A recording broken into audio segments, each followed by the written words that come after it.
This video is about least squares solutions to matrix equations.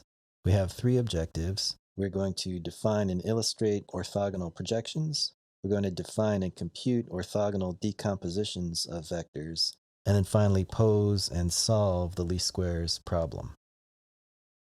We're going to define an orthogonal projection in a minute, but first I want to illustrate the idea with an example. Here we want to find the orthogonal projection of the vector y onto the vector u. So here's the vector y, here is the vector u.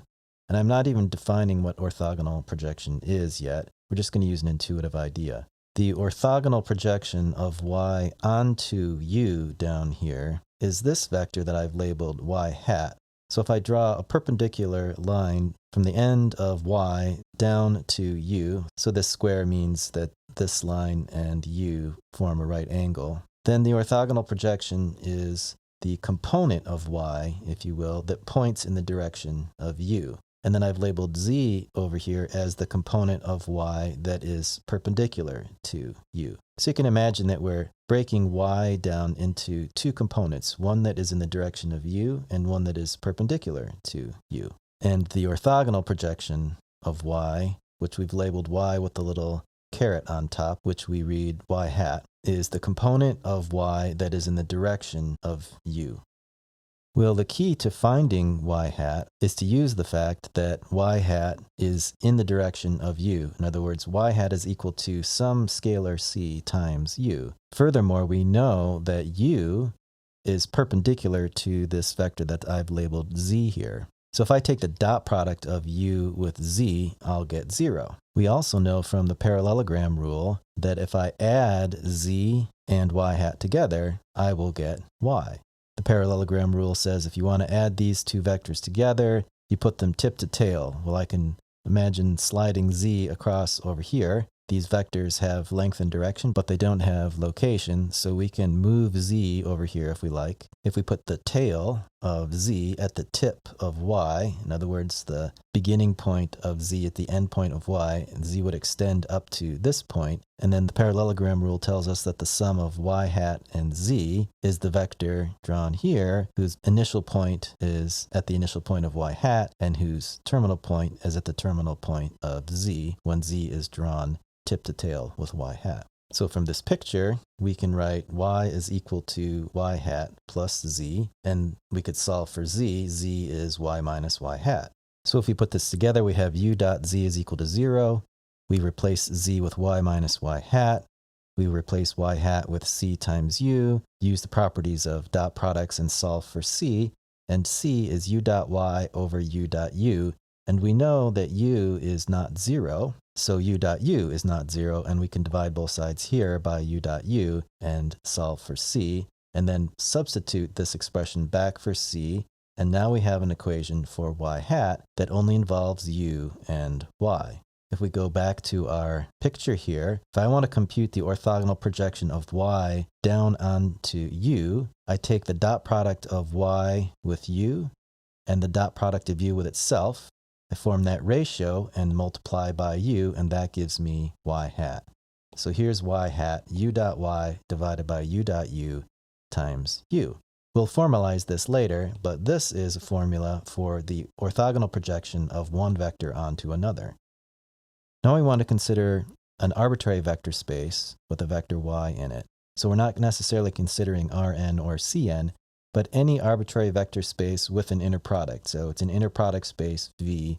Let's say this is an orthogonal basis for V. And because this is a basis, I know that I can write y as a linear combination of the basis vectors. It will turn out that we can compute these coefficients c sub I much easier than we normally would because we have an orthogonal basis. And we can see that if we take the inner product of the first basis vector u1 with y. Well, if I replace y with this expression, I get the inner product of u1 with this sum. Using the properties of inner products, the inner product of u1 with a sum is the sum of inner products with the coefficient c sub I factored out. And if I expand this sum here, notice that since this is an orthogonal basis, all of these vectors are orthogonal to each other. So the inner product of u1 with u2 is 0, the inner product of u1 with u3 is 0, up to the inner product of u1 with up is 0. The only term here that's not 0 is the inner product of u1 with itself. So the right-hand side here just simplifies to C1 times the inner product of U1 with itself. And I can solve for C1. It's the inner product of U1 with Y divided by the inner product of U1 with itself. And I could do that for each of these coefficients here. So that leads to this orthogonal basis representation theorem. If I have an orthogonal basis for an inner product space V, every vector y can be written as a linear combination of the basis vectors, and here are the coefficients. In other words, the formula that we just derived for u1 works for all of these basis vectors u1 up to un. The proof has the details, but we'll skip that for the sake of time. We can notice a few things about that theorem in the example that we did. In the example, we got this expression for the orthogonal projection of y onto u, and if we compare this expression to the terms in this sum, we can see they're very similar. I have the inner product, in this case the dot product, of u with y over u with itself, and here I have the inner product of u sub I with y over the inner product of u sub I with itself, times u here and times u sub I here. In fact, if we let v equal Rn, with the dot product as the inner product, then this expression becomes this expression, and these two look even more similar. And if I expand this sum like this, I can see that this expression is the same as one of the terms here in the sum that adds up to y. We can even call each term here y hat 1, y hat 2, up to y hat n. So I've labeled them as such here. So in general, if I say y sub I hat is equal to u sub I dot y over u sub I dot u sub I all times u sub I, then y is simply the sum of all these orthogonal projections onto these basis vectors u1, u2, up to un. Okay, let's extend this idea with another example. Here's a vector y in R3. So I've got this right-handed coordinate system with x1, x2, x3. And here's a vector y that you can imagine kind of coming out of the screen. These are the components of y, and we want to decompose y into orthogonal components in the directions of the standard basis vectors for R3, and then find the orthogonal projection of y onto the x1, x2 plane. Well, as usual, these are the standard basis vectors in R3, E1, E2, and E3. And to compute the orthogonal projection of y onto E1, which we're going to call y1 hat, we do E1 dot y over E1 dot E1 times E1. Well, here's E1, here's y again, so we do the arithmetic, which is here, and we get 3, 0, 0. Likewise, if we compute y2 hat using the formula for the orthogonal projection of y into E2, here we get 0, 5, 0. y3 hat computed here gives us 0, 0, 8. And if we add y1 hat and y2 hat together, we get 3, 5, 0. And we can picture all those vectors down here. Here's the original vector y. y1 hat is the projection of this vector y onto E1, which points in the direction of x1. So you can imagine that it's the component of y that is along the x1 axis, which I've labeled y1 hat here. And I've labeled the length of this vector y1 hat with a 3. y2 hat is in the direction of x2. Its length is going to be 5. It's the x2 component, if you will, of y. So y up here, the x1 component is 3, the x2 component is 5, and the x3 component is 8. We can see y3 hat here, its length is 8. And here is y hat, the orthogonal projection of y onto the x1, x2 plane down here, and its components are 3, 5, 0 as we computed. Y itself is the sum of y1 hat plus y2 hat plus y3 hat. We can extend the parallelogram rule into R3, so if we want to add 3 vectors together, we just put them all tip to tail, and then the sum vector starts where the first vector starts and ends where the last vector ends. So this picture confirms what we computed algebraically. All right, with that geometric exploration, now we're going to formalize some of these things in higher dimensions. So let's say y is a vector in a vector space V with an orthogonal basis. It's n-dimensional. And let's say that W is the span of the first p vectors, where p is less than n. We're going to define the orthogonal projection of y onto W as y hat. We'll use this notation. PROJ with a subscript W and then the vector Y. This is read the orthogonal projection of Y onto W, and we just use Y hat for short. And it's this expression that we've seen several times. It's the sum as I goes from 1 to P of the inner product of U sub I with Y divided by the inner product of U sub I with itself. All of this is going to be a number, then times U sub I. If we compare this to the example that we just did, the orthogonal projection of Y onto the x1, x2 plane satisfies this definition. In that case, W was the x1, x2 plane, which is just the span of the set containing E1 and E2, the first two basis vectors in R3. If we replace U1 and U2 here with E1 and E2, we get this expression. And of course, in R3, we use the dot product. And so here's y hat 1 and y hat 2 that we computed. And that gives us y hat, which is the orthogonal projection of y onto W, which is the x1, x2 plane. Another important concept in this section is the orthogonal complement. If y is a vector in a vector space V with this orthogonal basis, and W is the span of the first P vectors, where P is less than n, in other words, this part is the same as the definition of the orthogonal projection that we just saw, we define the orthogonal complement of W, written W with a superscript perpendicular symbol, and read W perp for short. It's a set of all vectors in V that are orthogonal to every vector in W. This is how we can write it in set notation. W perp is the set of y in V such that x is orthogonal to y for all x in W. Remember, this means x is orthogonal, and that means that the inner product of x and y is 0. Let's do another example to illustrate the orthogonal complement here. So let's say W is the x1, x2 plane in R3, like we saw in the previous example, and we want to find the orthogonal complement of W, or just W perp for short. Well, as we did before, we can write the x1, x2 plane as the span of the set containing E1 and E2, and we can picture what the orthogonal complement of W will look like. So here's my right-handed coordinate system again with x1, x2, and x3. And the x1, x2 plane would be perpendicular to the screen. So the x1 axis would be coming straight out of the screen at you. The screen itself would be the x2, x3 plane. And all these colored vectors here are vectors in W perp, the orthogonal complement of the x1, x2 plane. They are all perpendicular to the x1, x2 plane. Algebraically, we can find a description of W perp like this. We'll take an arbitrary vector in W, the x1, x2 plane, and we'll write it as a linear combination of the spanning set, E1 and E2, and we'll just use A and B for the coefficients, which simplifies to this vector. So an arbitrary vector in the x1, x2 plane can be written as AB 0. The x3 component is 0. Then if we consider an arbitrary vector x in W perp, it is going to have to be orthogonal to this vector in the x1, x2 plane, which means that the dot product of this vector with this vector is going to be 0.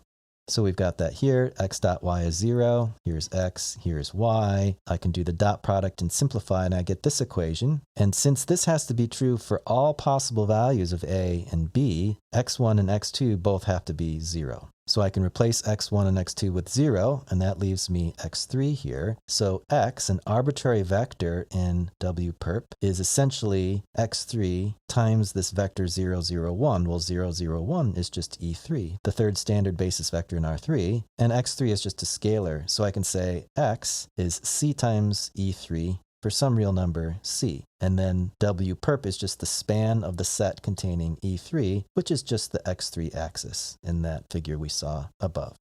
Next, we can formalize the idea of an orthogonal decomposition. We used this idea in a previous example, and now we are going to formalize it. If W is a subspace of Rn, if this is an orthogonal basis for W, then every vector y in Rn can be written uniquely in the form y hat plus z, where y hat is the orthogonal projection of y onto W, and z is in W perp. The proof has the details of why that works. We'll skip that for the sake of time. Then our next big theorem is the best approximation theorem, but in order to prove that, we need the Pythagorean theorem. You probably remember the Pythagorean theorem from trigonometry or geometry. This is the Pythagorean theorem for linear algebra. So if u and v are in Rn, n here does not have to be 2 or 3, this could be an R27, and u and v are orthogonal, their dot product is 0, then the norm squared of u plus v is equal to the norm squared of u plus the norm squared of v. The proof of this theorem is very straightforward, and we'll look at it in a minute. But first, let's look at this case here in R2 just to convince ourselves that this makes sense. Here's a vector u, here's a vector v, and we can see that they form a right angle. By the parallelogram rule, here is the sum of u plus v, this vector here. The length of u is the norm of u. Here's the length of v, here's the length of u plus v. And of course, from trigonometry, we know that the length of this side squared plus the length of this side squared equals the length of this side squared, or the norm of u squared plus the norm of v squared equals the norm of u plus v squared. So though this expression may not look like the Pythagorean theorem that you're used to, if we draw a picture of it in R2, it is indeed the familiar Pythagorean theorem. You can see the details of the proof here. It's very straightforward, just starting with the left side, using properties of inner products and computing to the right-hand side. All right, now we get to one of the main theorems in this video, the best approximation theorem. It says if W is a subspace of Rn, Y is a vector in Rn, and Y hat is the orthogonal projection of Y onto W, then this inequality holds for all vectors v in W that are not equal to y hat. So we would say v that are distinct from or not equal to y hat. And what does the inequality say? It says the norm of y minus y hat is less than the norm of y minus v. Remember from the section on inner products that the norm of y minus y hat is simply the distance from y to y hat. So we can read this inequality as saying the distance from y to y hat is strictly less than the distance from y to v for every vector v that's not equal to y hat. We can make that even simpler by saying that y hat is the closest vector to y in W. And here's a picture of it. This big blue circle is Rn. The purple circle is W. Here's a vector y that's in Rn, but it's not in W. And here are some vectors v1, v2, and y hat that are in W, and there could be lots more in here. And I want to find the closest vector inside this purple circle to this vector y that's outside the purple circle. And this best approximation theorem tells us that this vector y hat, the orthogonal projection of y onto W, is the closest vector, or the best approximation to y. And we can see that illustrated here. Here's another vector, v1. The green line is the distance between y and v1, the norm of y minus v1. v2 is here, and here's the distance or the length of this orange line segment. And here's y hat, and the norm of y minus y hat is the length of the red line segment. And as we can see, the red line segment here is the shortest of these three. And in fact, for every other vector that we might find in W, this red line segment is going to be the shortest one of all the ones that I might draw from y to any other vector in W. The proof of the theorem relies on the definition of the orthogonal projection and the fact that z is orthogonal to every vector in W, namely y hat minus v, and then we use the Pythagorean theorem to get the desired result down here that this distance is strictly less than this distance. All right, one of the main applications of the best approximation theorem is the least squares problem, or the least squares solution to ax equals b when this equation is inconsistent. So up until now, if we've come across an inconsistent matrix equation, we just leave it. There's nothing else that we've said about it. We say the solution set is empty and we move on. Now we're going to go back and look at inconsistent systems or inconsistent equations like this. What we're going to do is imagine the column space of A. And what does this equation tell us about the column space of A? Well, if AX is equal to B, that means B is a linear combination of the columns of A with the entries in X as the coefficients. So if this system is inconsistent, that means that B is not a linear combination of the columns of A, which simply means that B is not in the column space of A. And what we want to do now is try to find a vector that is in the column space of A that's as close to B as possible. So this is simply an application of the best approximation theorem that we just saw. I just have the same picture here relabeled. So instead of Rn, it's Rm, because remember, if A is an m by n matrix, its columns will be in Rm. W, in this case, is the column space of A, which is a subspace of Rm. And instead of y, I have a vector b that's out here. It's in Rm, but it's not in the column space of A. So Ax equals b is inconsistent.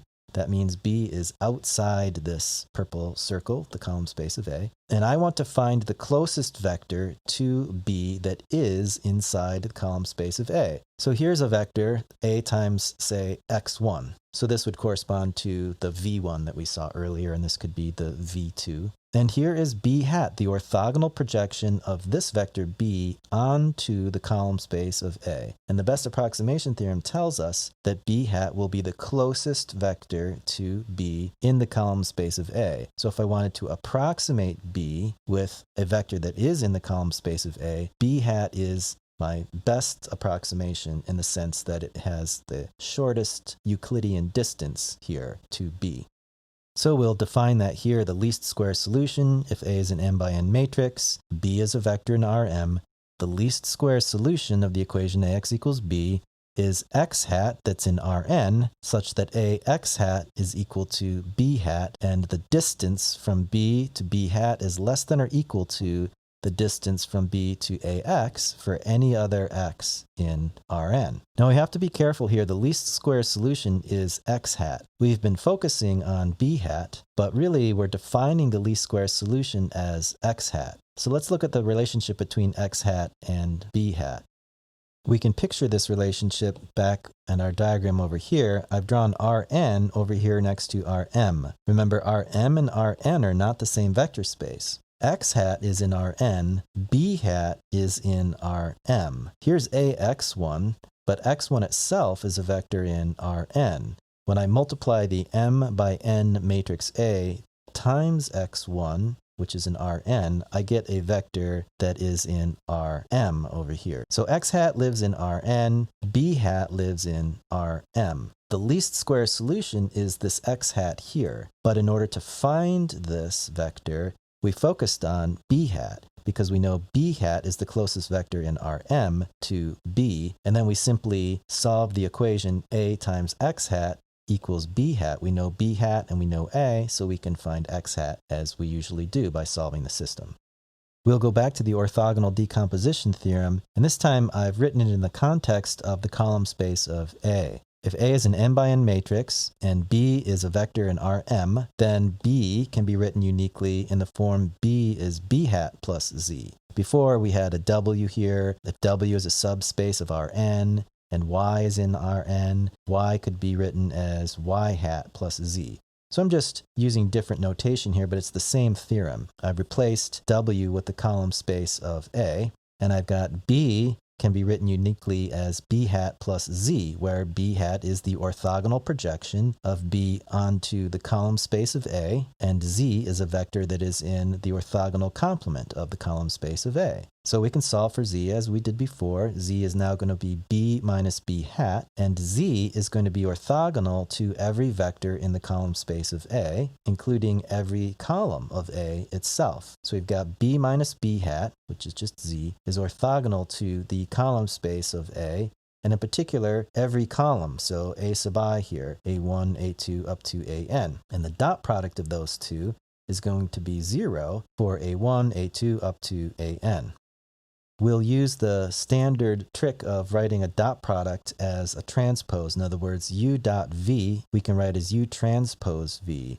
If u and v are vectors in Rm, I can think of them as m by 1 matrices. So u transpose becomes a 1 by m matrix multiplied by an m by 1 matrix v here, which gives me a 1 by 1 matrix, or just a scalar. All right, so we start with this dot product, a sub I dot b minus b hat is equal to 0, and then I'll replace the dot product with the transpose symbols. This is a dot product of vectors, and now I'm interpreting this as the product of two matrices. A sub I transpose as a matrix, and b minus b hat as a matrix. Well, b hat is just ax hat, And from this line to this line, a lot is happening. This line is telling me that A sub I transpose times this matrix is 0. This is a 1 by m matrix times an m by 1 matrix, which is going to give me a 1 by 1 matrix or just a scalar. Well, if this is true, it's true for every column A sub I. I can summarize all n columns with this line. This says the matrix A itself, if I take the transpose of the whole matrix A times this same matrix B minus A x hat, I will get an entire vector of zeros. So this line is essentially doing this line for I equals 1, 2, 3 up to n all at once. Then we can use the properties of matrix multiplication to distribute the A transpose in here, and we can add this term to both sides, so I get A transpose B equals A transpose A x hat, and this is called the normal equations for AX equals B. It's one equation, really, but it's plural normal equations because we're really thinking of a whole bunch of these, or n in particular, n of these equations, which are summarized here, and this is just another way to write this equation. The bottom line is we solve this equation for x hat, and that gets us the least squares solution. Okay, let's see how that works with an example. Find the least squares solution to the inconsistent system AX equals B, where A is this 3 by 2 matrix, and B is this vector in R3. Well, we solve the normal equations. Now I've written them backwards here. A transpose A times x hat is equal to A transpose B, whereas we derived them like this with the A transpose B term on the left. Of course, it doesn't matter which side I put on the right and the left, and I wrote it like this because we're used to seeing a matrix times a vector equals a vector, and we solve for the vector. Well, first I need to figure out what's A transpose times A. Well, here's A, so here's A transpose. Multiply A transpose times A. You could do this on a computer, and I get this 2 by 2 matrix. Then I need to figure out A transpose B. Here's A transpose, here's B, multiply these together, and I get this vector in R2. Remember, A is m by n, so m is 3 and n is 2 here. So B will be in Rm, R3. X hat is going to be a vector in Rn, which is 2 here. A transpose B will also be in Rn. A transpose A is going to be n by n, so in this case 2 by 2, and that means x hat is in R2 and A transpose B is in R2. In general, x hat is in Rn and A transpose B is in Rn as well. So here's A transpose A, here's A transpose B, and we replace those expressions up here, and I get this matrix equation. So this goes back to the very first chapter. Solve this matrix equation. Well, I'll augment this matrix with this vector and row reduce. Here, I get this matrix, and that implies x hat is 1, 2. I got the 2 by 2 identity here, so I know the solution is unique, and x hat is the vector 1, 2. This vector is the least squares solution to the inconsistent equation AX equals B.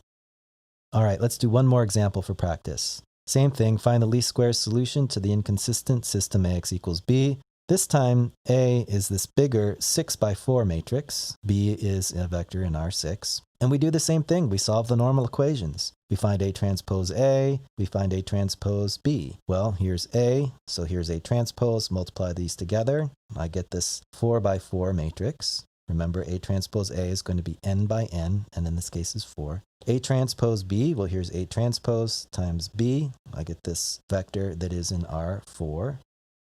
And then I replace A transpose A with the matrix we got. I replace A transpose B with the vector, and I solve this system by augmenting this matrix with this vector and row reducing.